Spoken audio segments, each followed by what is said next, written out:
तारमाला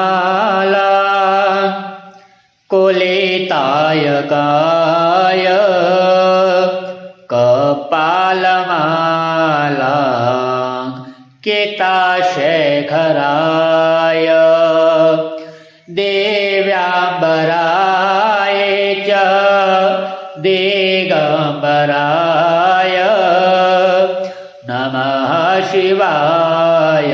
ओम नमः शिवाय। रे भोले सभी बोलिएगा साथ में, नमः शिवाय। ओम नमः शिवाय। रे शंभो नमः शिवाय।